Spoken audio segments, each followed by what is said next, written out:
Hey, it's Kathy with Rock Your Retirement.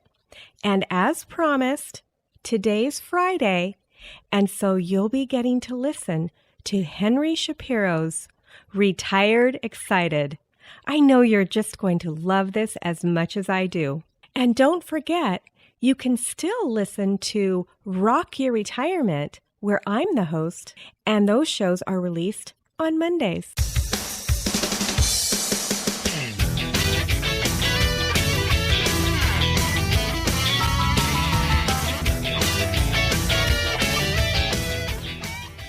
Welcome to the Retired Excited podcast. Retired Excited, the show where we give retired and want to be retired folk a look at how great retired life can be.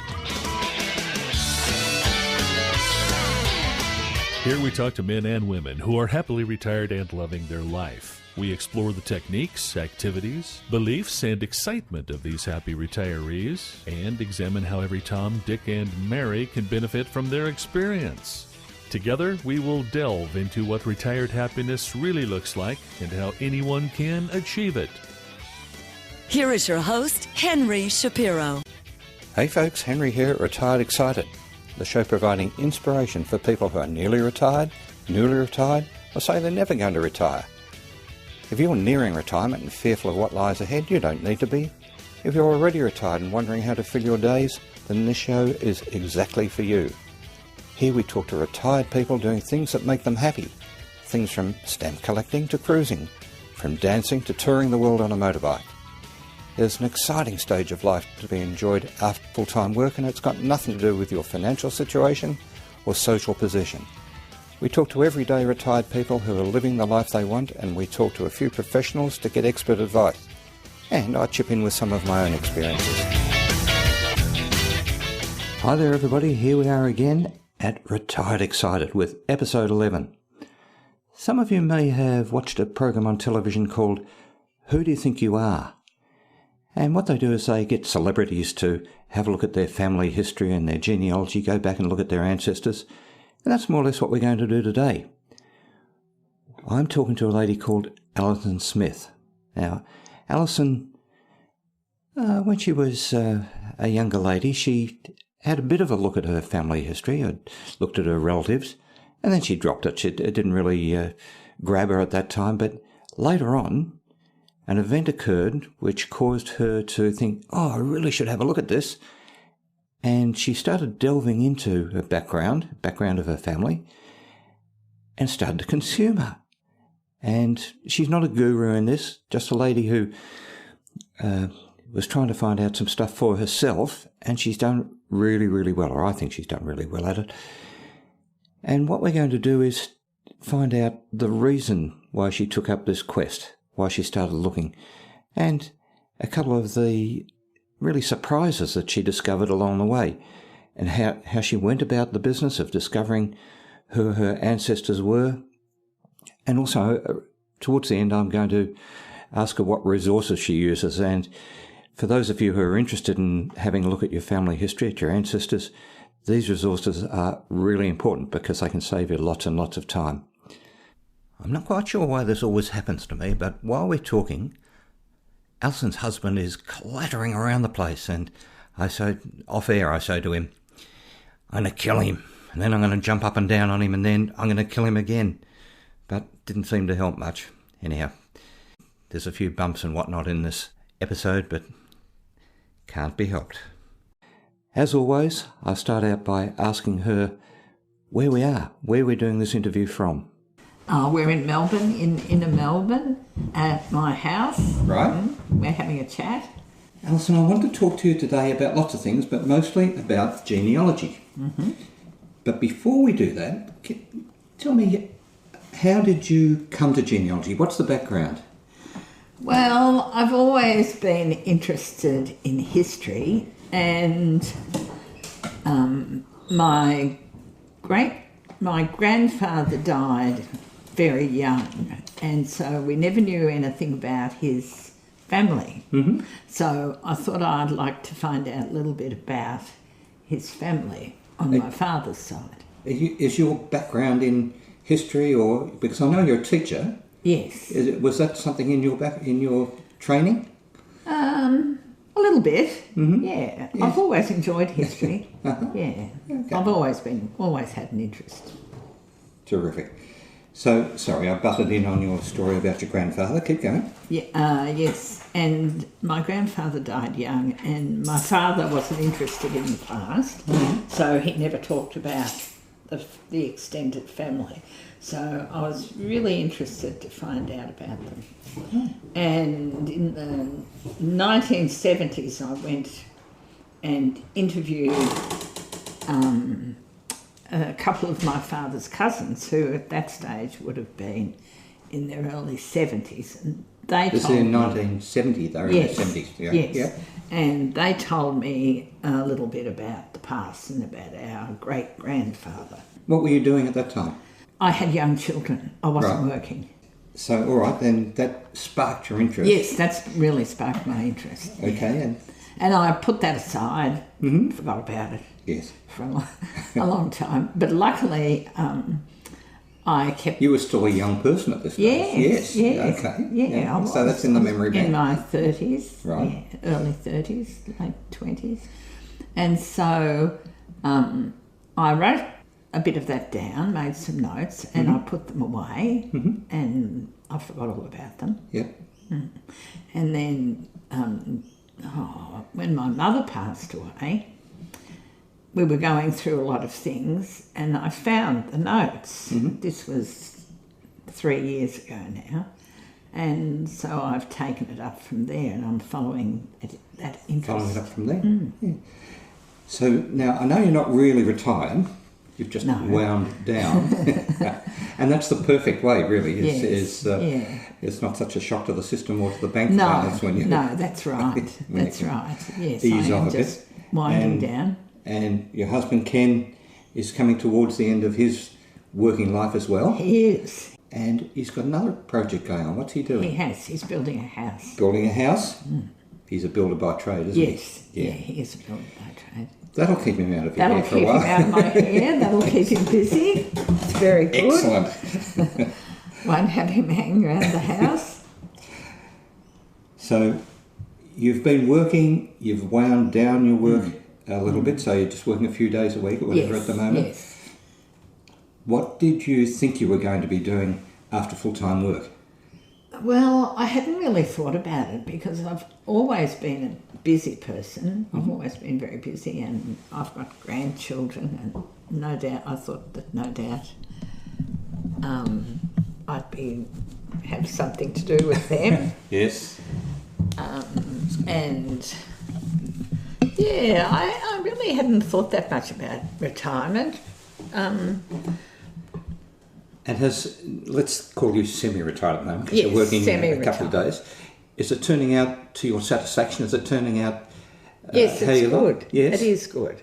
Yeah, being semi-retired is good because you've got enough work to be stimulating, and you've got a little bit of time to follow your own do what you want to do. interests. Yeah, that's good. Now, you use the word stimulating, or stimulating.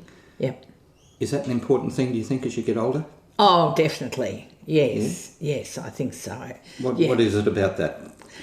Well, it keeps you up with latest trends, and in my work I'm a teacher, so it keeps me up to date with educational philosophy and things that are happening. I meet a lot of young people, a lot of young families, a lot of work with young teachers, so I'm open to all of those sorts of ideas. Fantastic. And yes. I'm about 5 years ago I went back to university. Oh, really? And did a bit more study. Yes, what did you study? Psychology. Right. So I didn't... I better behave. So that was interesting too. Okay. And so why did you do that? Why did you study? Yeah, I enjoy studying, and I was interested in psychology. It was sort of a bit of a natural progression from teaching. Yes, I guess that's right. Yeah. And so I thought, that'd be interesting to follow that up. But I didn't actually graduate with a degree. I did a number of subjects. Right. So in your position, a degree wasn't going to help you anyhow, was it? No, So, that's right. It was, and is that something, I'll just follow this up for a little bit. Yeah. Is that something you would recommend to people? Yeah, to go back to university. Yeah, or further, Yes. Could be Further U3A study. or whatever. Yes, I would definitely recommend that. It's you come at learning from a different perspective when you're older. You go into things. Expand. What do you mean? What perspective? You go into things, I think, in a lot more depth, and because you're older, you have more of an understanding. Well, I found that with psychology anyway. Yes. You can look at things critically, whereas maybe when you're younger you just accept things. Yes. But yeah, it's easier to look at things. I have to admit, when I was I went to high school and then I went to RMIT, which is now a university. It was a tech school in those days. Yeah. And I just wanted to get through it, you know. Yes. Whereas I know now I'd be more involved in it. Yes, that's right. And that's what young people do. They just want to party and get through it, don't they? I spent a lot of time down in the local pool hall, as a matter of fact. Yeah. I probably graduated at pool rather than what I did. Yes. So you've done that, and now we'll just go back again. You've expanded your brain by I hope so. yes, and expanded your interest, and you've now wound down to 1 or 2 days a week, whatever, and you found something that really excites you now to be doing in your spare time, or your Yes, it's a really good hobby. Yes. And it's good for a retired person. You can spend as much time, or semi-retired like me, Yes. as much time or as little time as you like. Yeah. And you can do it, you can decide to just maybe follow your grandfather and write about his life. Yes. Or you might want to go way back, as far as you can in the family. So what you're saying is that there's different aspects to it. You can yes. try and get a broad range of everybody you can really find. Yes. Or you can just do your mother, or just do a great-grandfather or something like that. For people you know who are following this, what sort of endeavours have they? What sort of, I'm not saying this very well, what are they aiming at? What's the purpose of what they're doing?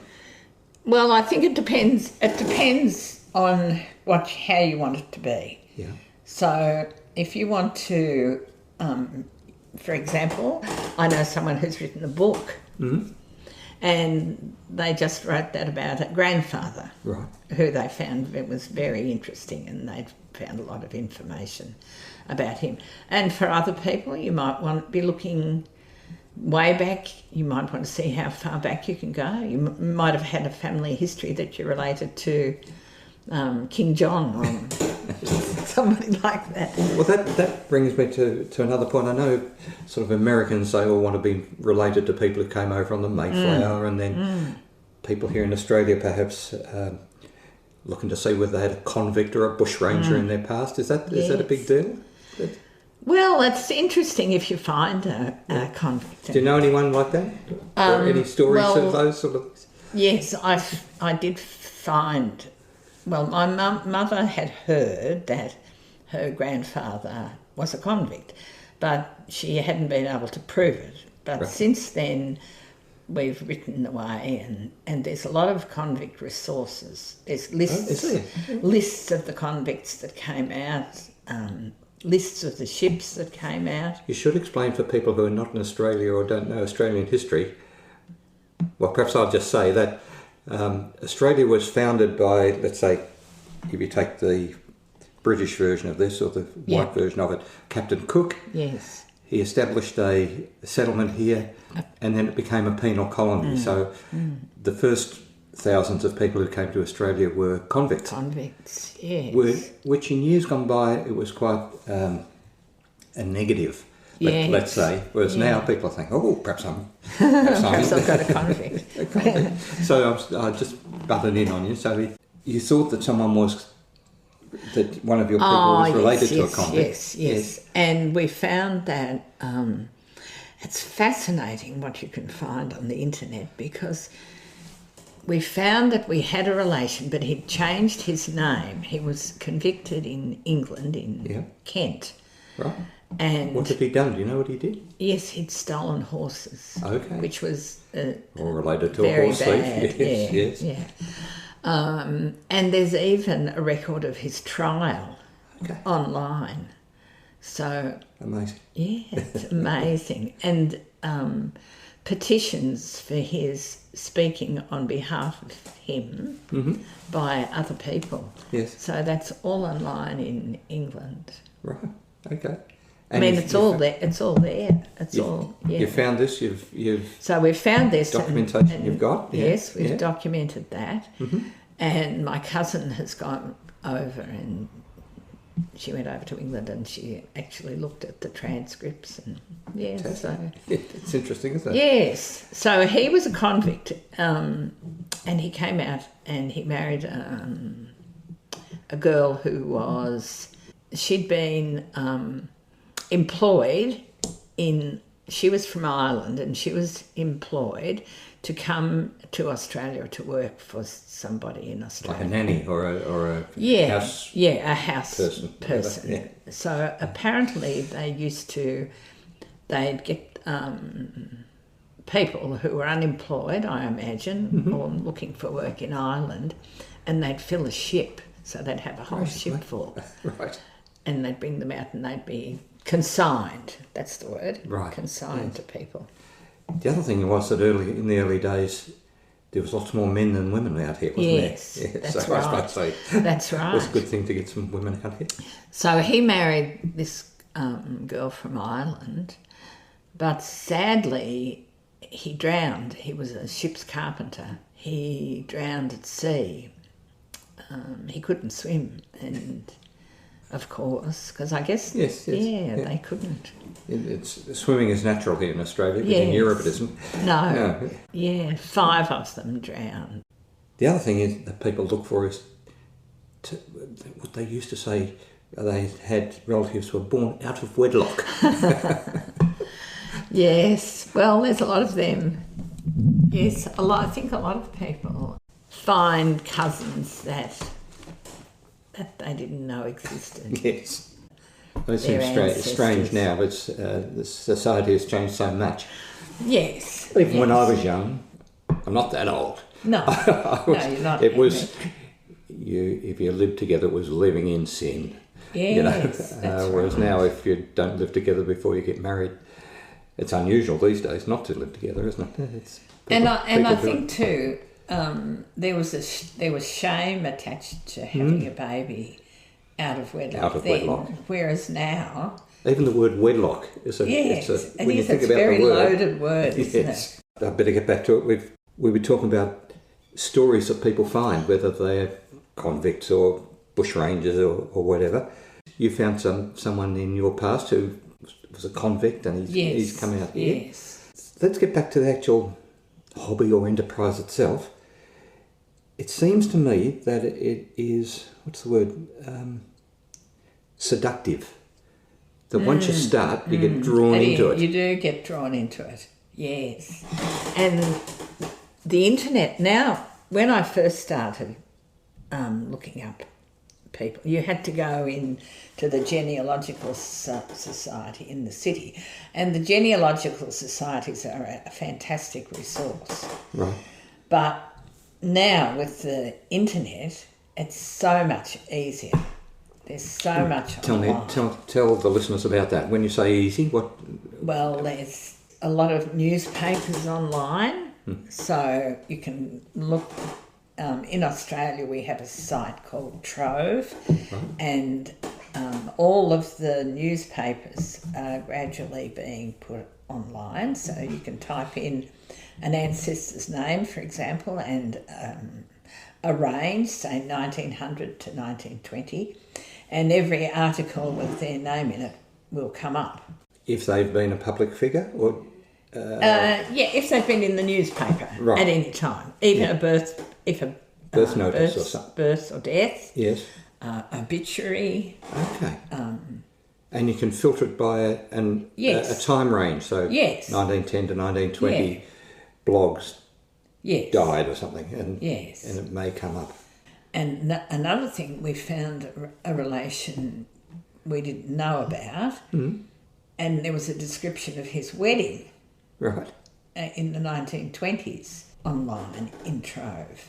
And you So didn't that know was you didn't know interesting. that until that time. You didn't know he was a relative. No. So how did you track down that this person that you're reading on the screen was related to you? Well, yeah, there was a bit of toing and froing because we had to prove that he was the person, that he was a brother of my great-grandmother. Right. So we had to go back and look on Ancestry.com, and we found out that she did have a brother, but he was born in Melbourne.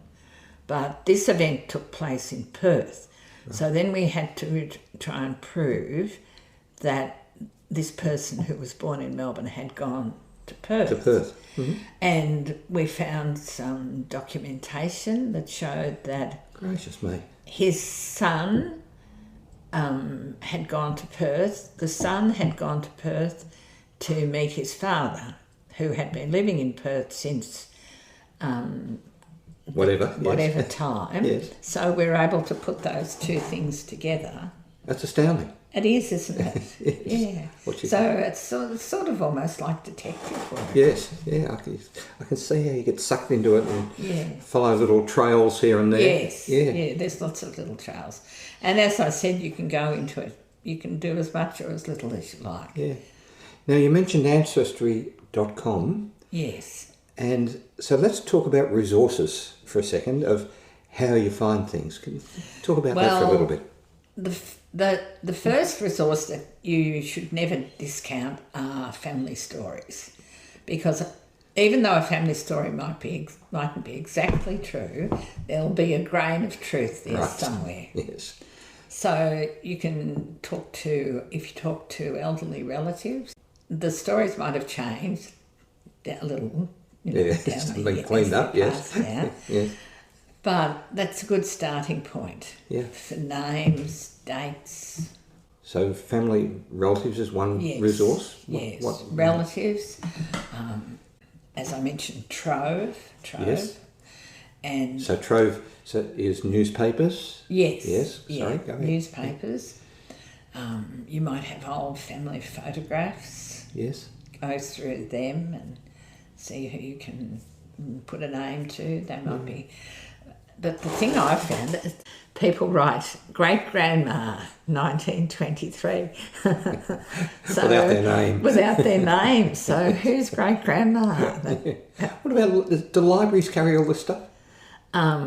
Yes, local libraries are great. Yeah. They have some really good resources. Yeah. I'm just going to jump away for a second. I was involved in a small town in the Western District. I lived there for a while.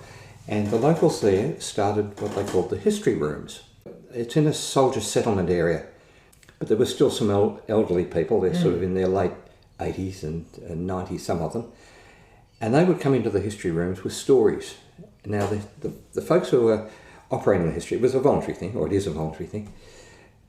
The history rooms, they didn't want artefacts. People wanted to bring them old scythes and tractors and stuff. Yeah. Well, they didn't want that because it's just a building. But they would take documentation. And people were bringing in, well, they actually brought in lots of war medals, which they did take. And one of the purposes of doing that was to keep them safe. They've got a fireproof cabinets and all that sort of stuff. So they're not lost for future generations. And that's a really good thing. And there must, excuse me, there must be more places like that. I suppose if you search somehow, you'd find local resources like that. I've been down to the local historical society down here. Yes, yeah. And they have old newspapers. So historical societies. Yes. Yeah. Okay. They're a really good resource. What about books? So they're not so much books to look up your relatives, but books that teach you how to do this? Yes, I'm sure there are. I probably haven't got to that stage yet because when how to do it. by the time when I'm actually compiling a tree, Yes. I'll need a bit of help in how to do that because now I've got such an extensive tree, I might have to break it up even into different families, into my mother's side and my father's side. Yes. Because I've found so many relations. Yeah.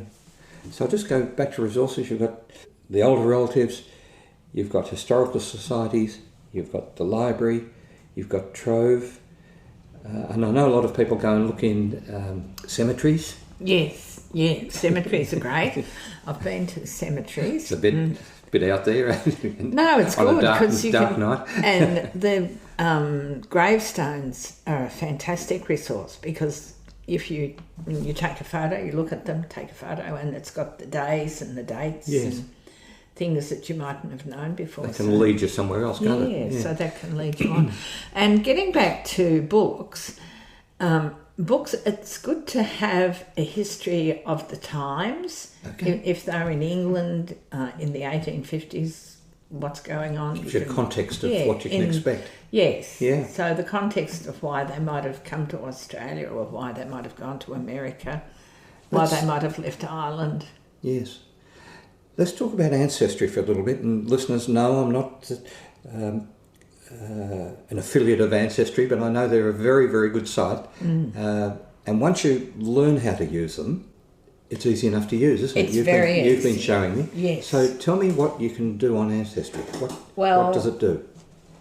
You pay a yearly subscription to join, and you can build your family tree. You can put in photographs. You can add photographs, and it's like a community almost. Right. That if you type in, say, your grandfather's name and his date of birth, there might be somebody else who's been following your grandfather or looking for information From about a different your aspect, a different They could country be from or another country, Yes, it could be from anywhere. Yes. And that will automatically come up on your site. So Ancestry do all of the technical stuff. And they Who runs it, or how do they get all this info? The Church of Latter-day Saints. Latter-day Saints, the Mormons. They've got a monster data bank, haven't they? I think. Yes. This must be an offshoot of that. I know. Some years ago, I tried to do this, and just drawing a picture or a diagram of your family is really complicated. It is. It does get very complicated. So they have a method of doing that, don't they? They have like a prototype. Yes. So you can just fill in the names. And it links them together. Who's related to who? Links together. Who's married to who? You start with your whoever you want to put as your home person. I put my father. So you start with your father, and then you work backwards. And then can you work forwards to your children as well? Yes, you can. And grandchildren. But you can start with your grandchildren and then work back from your grandchildren. It's better to start with your parents, I suppose. Yes. Ancestry, for privacy reasons, anybody who's still alive, they don't publish their details. Okay, so you said that if you come across someone who's researching a person like your grandfather, who might still be alive, and someone else is researching him from a different direction, how do you contact them if they don't give you details? Is there some method Yes, you can contact. There's a message board. A message board, okay. Yeah, you can write a letter. Write it to Ancestry? No. You have like a name, a code, or a name, or whatever you want to. However, there's a method. There's a way of doing privacy you want. And the thing too is about Ancestry. You can put on as much about yourself or as little about yourself as you like. As you want, yes. That's really good. So you said that you can be contacting other people. Is there a sort of community, I don't mean necessarily on Ancestry, but a community of people who are interested in all this, who you're in touch with? I think you form your own community as you go along. Yeah. I've been writing to a man in Yorkshire whose wife is a relation of the distant relation way back of the convict. Right. So we connected. We recognised the name and On Ancestry. yeah. So it works. Yes, so it works. It works. Yeah. So so now you're corresponding with this man and getting more details and. Yes, well, we've had a little bit of a conversation, and we've both found out what we want to know, and I don't need to contact him anymore. Yeah. But someone else might come up. There's a lot of people. You would be amazed at the number of people following their family tree. Get stuck. You're doing this, and you're involved. And you get stuck. Is there support, or is there help to move you forward? Are there forums you can go on and ask questions or anything like that? I think so. Right, but I haven't. You haven't struck that. I haven't struck that. And the really interesting thing about it is that if you keep a record of everything you find out, it all links up. You think I'll never know who great grandfather was on that side, and then eventually someone will say something and you'll link up with something else and you'll find out what his name was. You said something then that sparked in me, and that is if you keep a record. Now, so you need to be a particular sort of person, really. Oh no, I'm not. I don't count I'm a bit myself scatterbrained as a very organised person, but I've got a folder. Yeah. And I just put all my I started off, I had one folder. Yes. But now I've got about 4 folders, one for each branch of the family, of notes and records that I've photocopied and sent away for, because you can send away for birth certificates and all sorts of things. Now, I'm going to ask you 2 questions just to finalise, which are going to sound the same, but they are different. Would you recommend this to people? Would you recommend delving into your family past, or is that a good thing for people to do? Oh, I think it's fascinating. Yes. I mean, obviously, because you're doing it and loving it. And if you're worried about finding skeletons in the closet, you probably have to be fairly tactful. Yes. And sure of your facts before you go. You might be looking for the wealthy uncle, I suppose. Well, that's right. That's right. That's right. And not everybody. I've seen people on Ancestry, and I've attempted to make contact with them, but not everybody replies. No. Well, it's their choice. Yes. Yeah, and that's their choice. Yeah. That's their choice. And the other question, and I know you're not fully retired, but this is sort of aimed at retirees. What's your recommendation for people after or what would you say to people after they stop work? Oh, keep busy. Yes. Keep busy. Find something. Find your passion, something that you're really interested in. And why would you say that to them? I mean, there's so much more to do once you retire, isn't there? That's only the beginning of your life. It's not the end. Excellent. That's exactly what I want you to say. I did not prompt Alison, folks. That's exactly what I think. It's just another phase of your life. Yes. You know, you've got your days at school and your days when you're married and your days with your kids and then your days when you retire. Yes, and you don't want to let a minute go by without making the most of it. Fantastic. Alison, thank you very much. That's a great place for us to wind up. Thank you for all your help with this. Thank you, Henry. Thank you. Well, there you go. It's a bit like a detective story, isn't it? Trying to find all the bits and pieces and put them together, work out who's related to who and what's related to what. And I can imagine, and certainly it seems for Alison, this becomes really addictive. It becomes seductive. If you've ever tried to do this and tried to draw your family tree, you're going to find, as I found when I had a look at this, it becomes really difficult, connecting all the people, where they all fit together.